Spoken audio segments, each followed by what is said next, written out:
Hello, everybody. This is, it's me. You know who I am.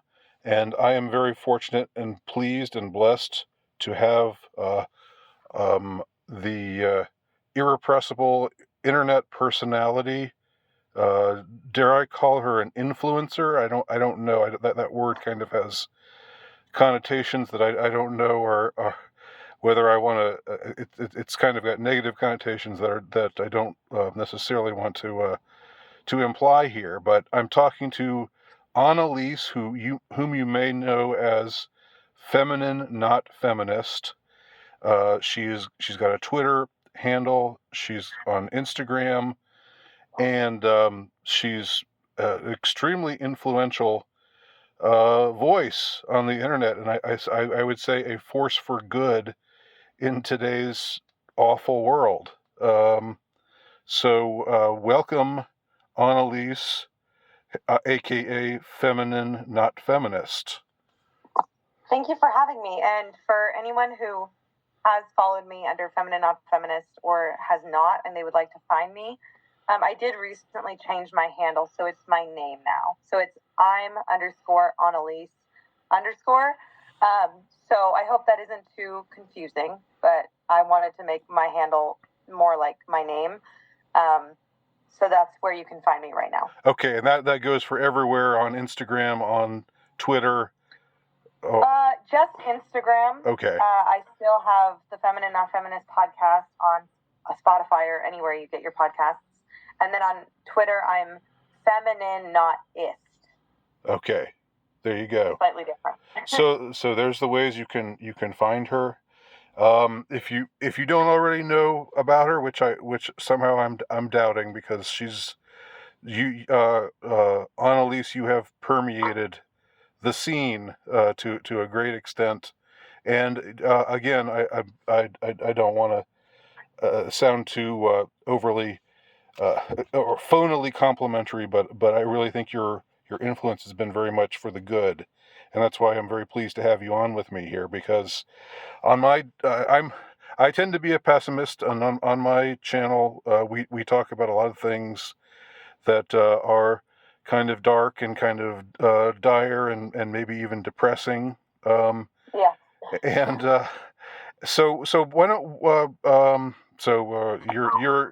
you're a perfect antidote to that. Why don't we start off? If you could just maybe talk a little bit about how you became this internet sensation. I mean, not to boost your ego too much, but you've really blown up.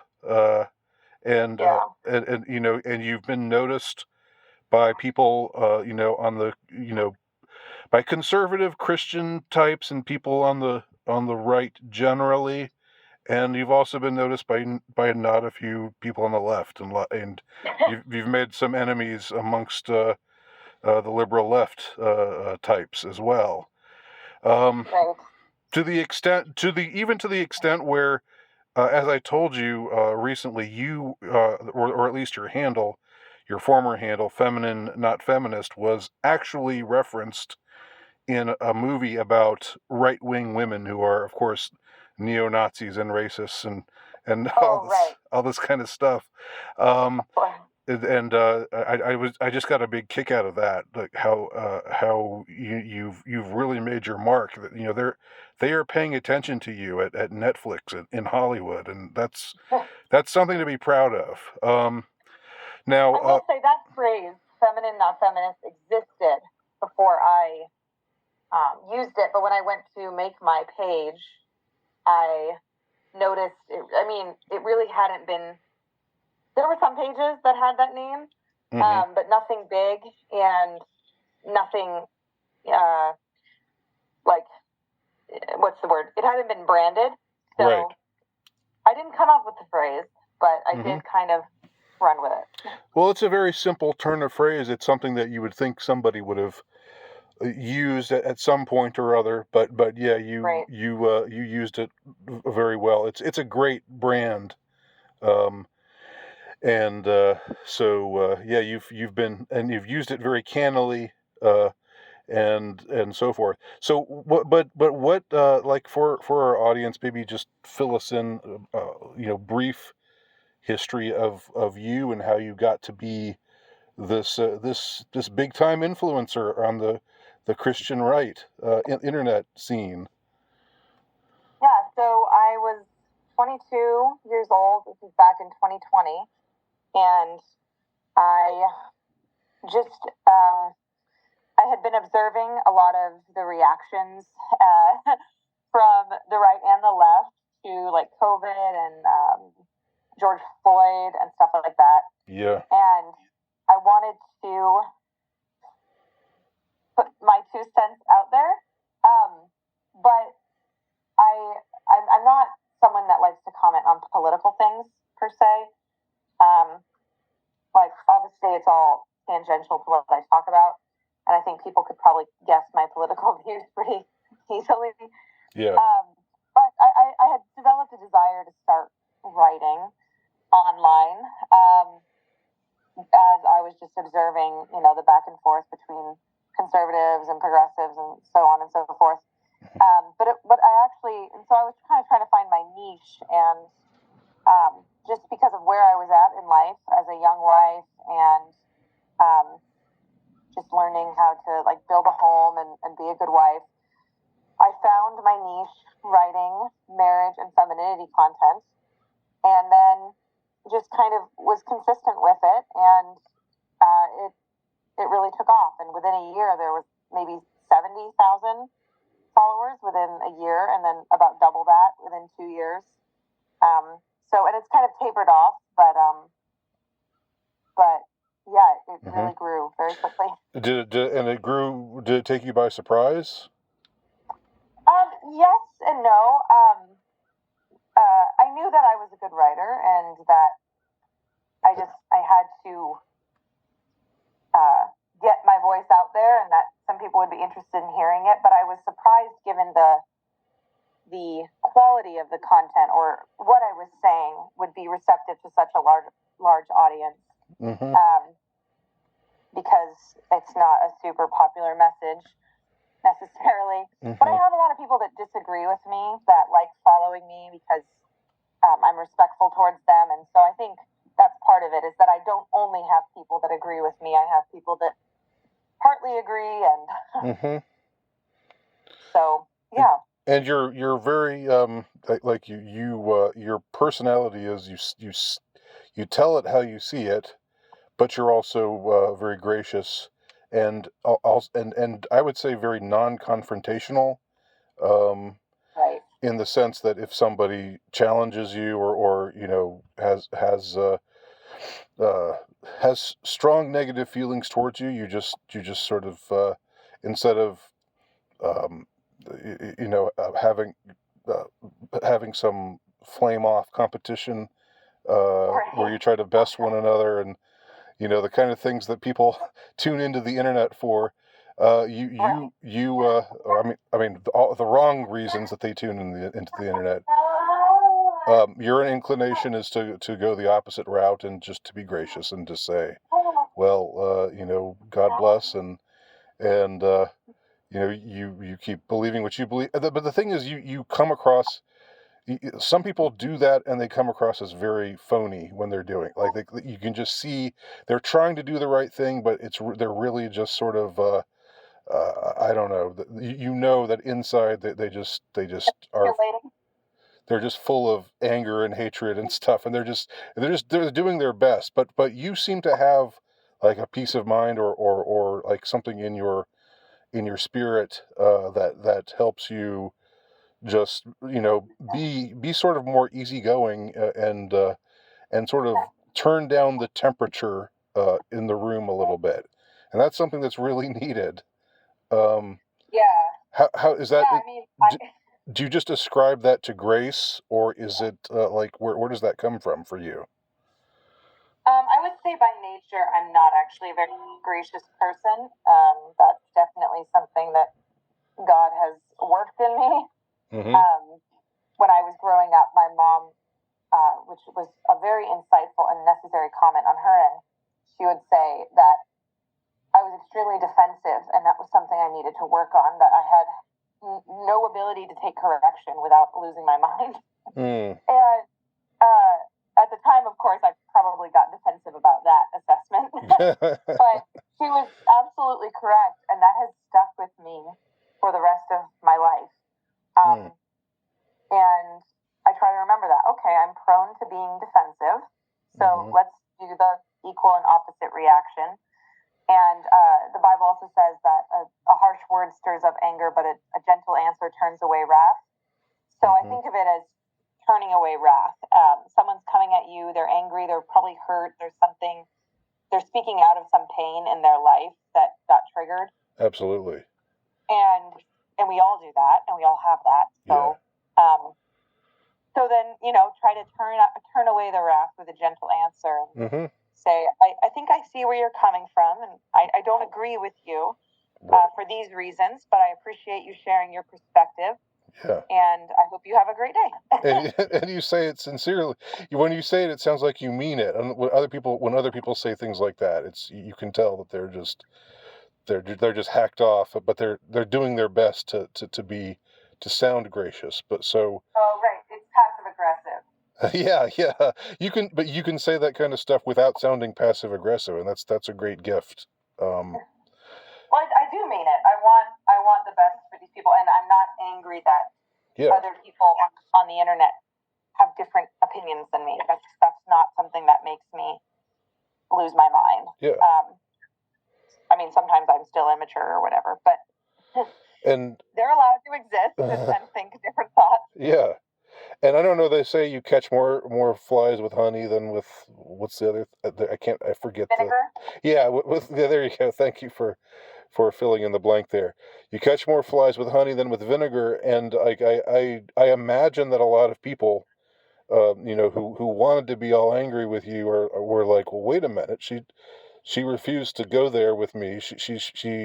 I was expecting her to get all feisty and mean and insulting, but she didn't, and moreover she sounded sincere and like she really wanted to stay in touch and welcomed my input, and I bet that's had an influence on people. It may not totally bring people over to the truth necessarily as you see it, but which is similar to how the truth as I see it.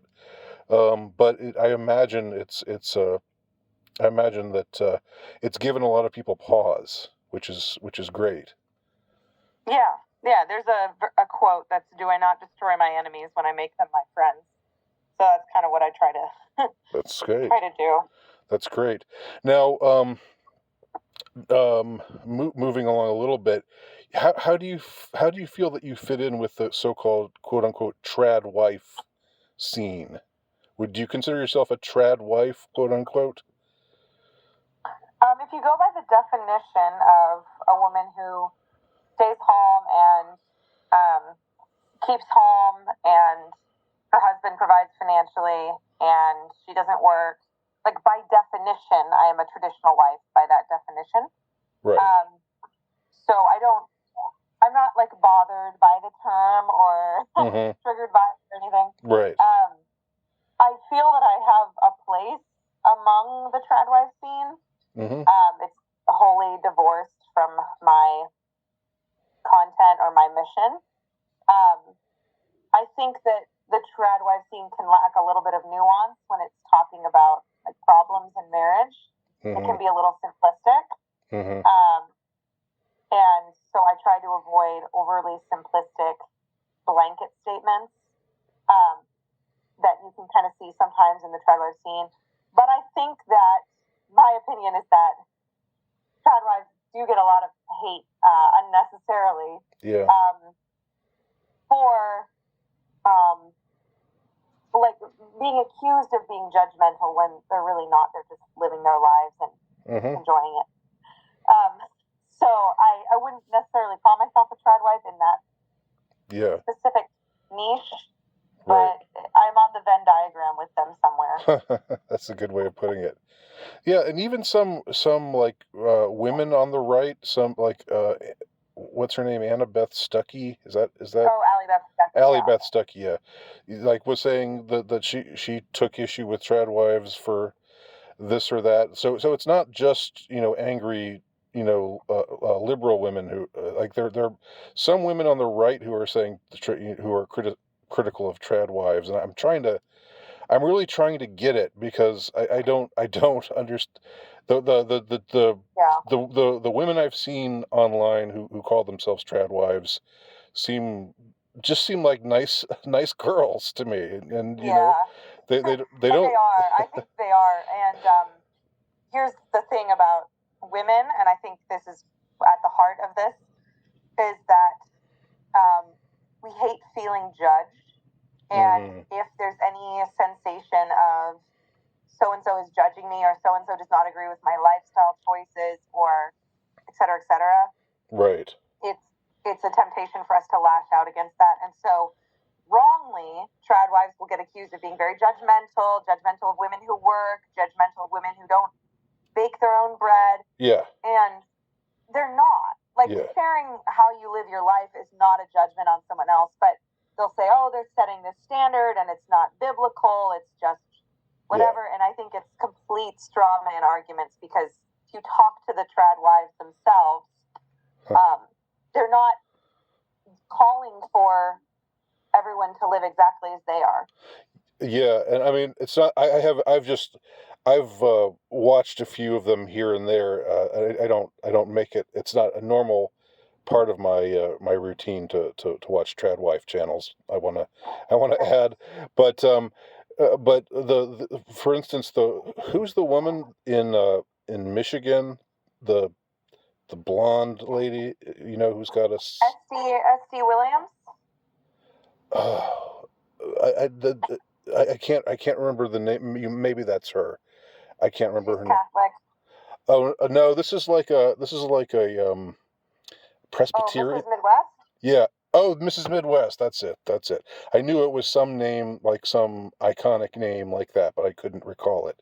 Right. Yeah, I mean, like every time I've seen her talk about how to be feminine and stuff, she always says, well, now this is just what for me and for others like me, if you right. if you have a different way of doing things, that's fine. I mean, she seems to always go out of her way to say things like that, and still, yeah, totally. but still gets attacked, and still has her haters, still has her enemies. I mean, because looking like she does, I'm sure that arouses some jealousy in a lot of women. But also just like they just you're right though. It is about this thing about feeling judged just because somebody is manifesting this particular style of life that I don't know. Maybe you feel like part of you feels like you should be more like that, and so just by them existing, they're making you feel bad about yourself, and so you lash out against them. I don't know what the dynamic is completely, and of course, I'm sure it differs for different people. I don't mean to oversimplify it, but it's just a strange sort of phenomenon that I've noticed. Yes, no. I think it's so much. If you just scroll in this, like, I guess in my circle of the internet, so much content is made about women defending themselves because they feel like their choices are not acceptable to others. Mm-hmm. And I would love for us all to. And I mean, I'll get triggered sometimes. I'm not saying I'm accepted to this, but I think it's a very good Christian practice, I think, to step back and to say, okay, nobody thinks about me more than I think about myself. Mm-hmm. And, I'm going to give others the benefit of the doubt. Right. And I'm going to assume the best. And no one is judging me. I judge myself more than anyone. And I don't want to admit that, so I'll blame other people. Most people don't care. That's the thing.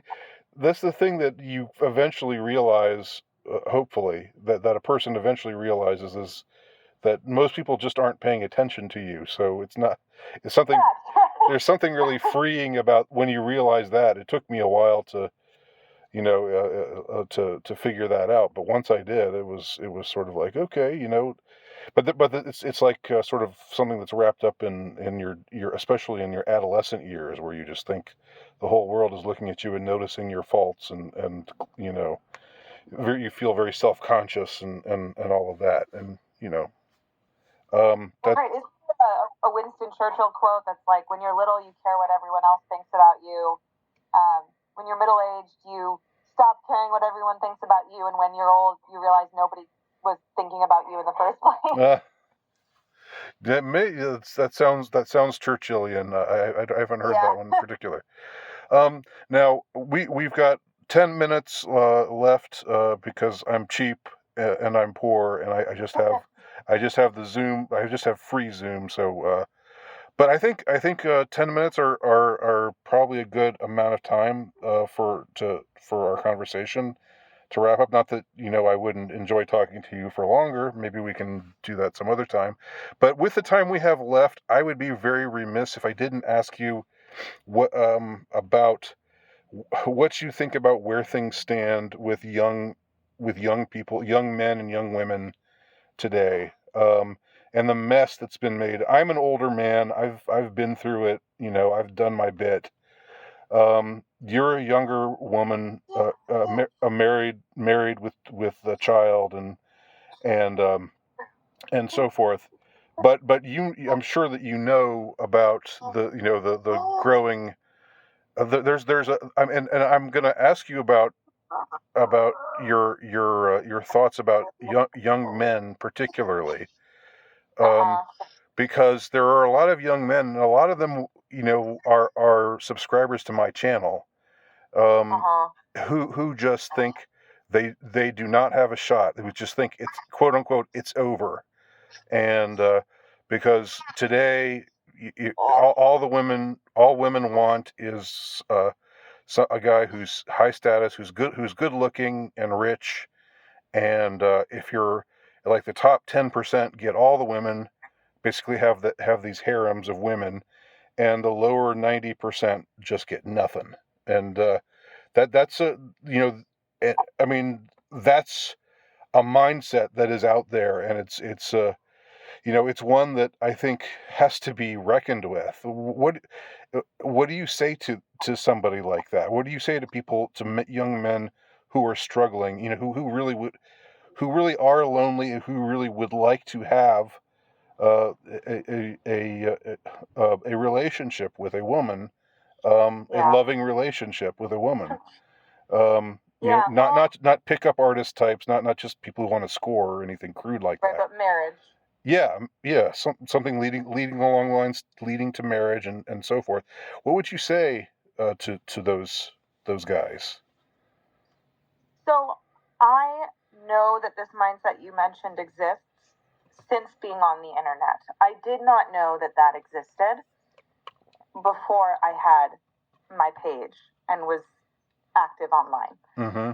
And I think that's worth noting, because if the internet can amplify things beyond their proper scope, Right. and and I understand that I was in a very sheltered, like, I was, I grew up in church. I've always been in church, and my friends were in church, so I understand that I grew up in a very sheltered part of society. But I can't remember having conversations with my friends ever about, oh, the man needs to make six figures, or the man needs to be 6 foot tall, right, or he needs to, like, I don't think I even. He needs to be really, really good looking. He needs to be really good looking. I mean, it's so I guess what I'm saying is, that's an amplified perspective that is out there for sure, but it's amplified by social media. And in my experience as a woman interacting with lots of other women, I just don't see that to the same extent. Now, obviously, like, we were Christian women, and so our priorities are going to be different. Yeah. But I never asked my husband how much he made until he was telling me, because we were planning on getting married and we needed to see if we could make it swing. It never crossed my mind to even think about that. Yeah. And I I think a lot of women are, they put up the I need a 6-figure man or I need a 6'5", whatever. Yeah. That is a front for a pain and insecurity. Mm-hmm. I don't think that, and I can't talk about men without talking about women and women without talking about men. Sure. Because Yeah. I think that this is just my observation, and I could be totally wrong. But I think that women think that men expect more from them than men actually do, and that men think that women expect more from them than women actually do. Mm. Because to women, many women feel that they'll never be attractive enough to meet a nice guy. They feel, and like I'm talking like nice looking women, right? Mm-hmm. Can be very insecure and think a good man is not going to want me, or my past, a good blah blah blah blah blah. Yeah. Women are dealing with insecurities about if men are ever going to want to be with them too. Mm-hmm. I think that needs to be said. Do you think that's mostly Christian or religious women who are offline more than they're online who are like that? I haven't talked to a lot of secular women about this, so Mm-hmm. I really can't give an educated answer. I can only give my guess. Right. But I believe that there is that I still believe that it's kind of a front saying, oh, I need a man that makes this much money or whatever. It's Mm-hmm. still kind of a front for insecurity. It's like, I need to know that I'm worthy or something, or it's a way of asserting what you feel that you're entitled to. To me, Mm-hmm. it doesn't seem like something a woman actually, how do I say this? I think the things that most women really, really desire for a relationship can be learned by men. And so, like, harping on the really superficial aspects, Mm-hmm. it seems kind of a front to me. So, Mm-hmm. I don't know. So if they any of shouldn't that be makes taken sense, at their but word totally, is what you're saying. I think that, okay, I'm sure there are women Never out there take a woman who at her are. word. No, I'm kidding. But I mean, but here's the thing: if they are saying that and they're really holding themselves to it, and then they mm-hmm. never meet someone, like that's their loss. Mm-hmm. It's also right, yeah, but absolutely. that's because there's this message out there, and it's like, ladies, don't settle, and I agree, don't settle, but people need to define what settling is. Yeah. It is not settling to marry a good man that you're attracted to who can provide for you. He's faithful and loyal. And I mean, I have seen very lovely, pure, chaste, kind women end up with some pretty quirky, nerdy guys. Because I think that these men are able to, they're kind and they're attentive and they're able to provide. And I really have seen beautiful women end up with, I know a couple where she's quite lovely and her husband's a very, very overweight man. And they're very happy, and she's very devoted. I know another couple that, he's just the most quirky, nerdy guy, and he just got engaged. And I just think that there's a lot of hopelessness out there, but I think that I really just think it's amplified by social media, because in my circles, I see a lot of just, I'm not saying these are bad men, I'm saying they're good men, but no, they don't fit the 6-figure or 6-foot stereotype. So, yeah. So like maybe take the Christ pill. There's all this talk about taking pills. Like, it sounds like this is something that's found within the Christian community, maybe not exclusively the Christian community, but but people who are more religious, people who have a more who have a transcendent view, and who are not the secular view, not the more agnostic atheist view. It sounds like that's a passage into a different kind of world. And I see that our meeting has ended. Your free meeting has ended because, as I said, I'm cheap, and and that's the way it is. But Annalise, feminine, not feminist. It's been even though you can't hear me anymore, it's been a pleasure to talk to you. Would love to talk to you again sometime, even though you can't hear me say this, but I will write you and let you know that. The pleasure has been all mine, and hopefully some of y'all out there got something from this little talk that we've had. So let me know, leave your comments below, and thank you everybody for watching.